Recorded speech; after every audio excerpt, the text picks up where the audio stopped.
का अंतिम दर्शन आप लोग भी कर लीजिए।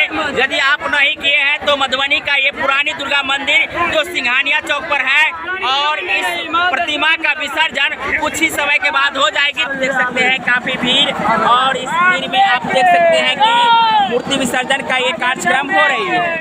जैसा कि आप देख रहे हैं कि ये प्रतिमा विसर्जन के लिए यहाँ रुकी हुई है। कुछ ही समय के बाद इस प्रतिमा का विसर्जन की जाएगी। तो आपको बता दें कि ये प्रतिमा सिंघानिया चौक फव्वारा से आई है। सिंघानिया चौक फव्वारा मधुबनी से पुरानी दुर्गा मंदिर का ये प्रतिमा है जो फव्वारा में है। इसी मंदिर से प्रतिमा का विसर्जन करने के लिए यहाँ बहुत सारे श्रद्धालु पहुँचे हुए हैं। आप सिंघानिया चौक से मूर्ति विसर्जन के लिए पहुँचे हुए हैं। आप देख सकते हैं कि काफी लोग यहाँ पहुँचे हुए हैं। आप देख सकते हैं कि काफी भीड़ है, और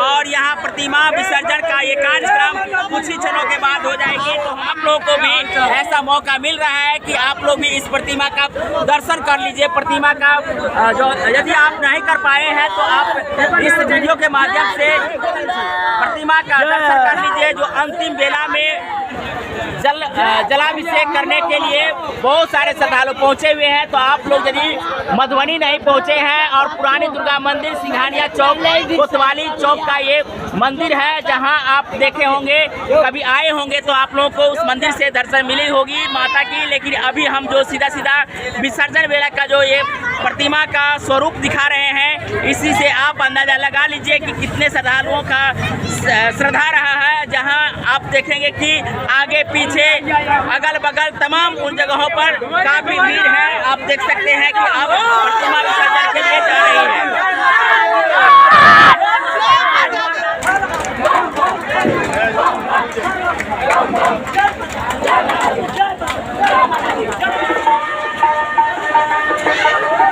यहाँ मूर्ति विसर्जन का ये कार्यक्रम है। आप देख सकते हैं काफी भीड़ यहाँ जुटी हुई है, और गंगा सागर पोखरा का ये पचमढ़िया भिंडा है, और इस भिंडा पर आप देख सकते हैं काफी भीड़ कि यहाँ प्रतिमा आ चुकी है। मूर्ति विसर्जन का ये कार्यक्रम प्रारंभ हो चुकी है। जगह जगह से मूर्तियाँ आई है विसर्जन हेतु।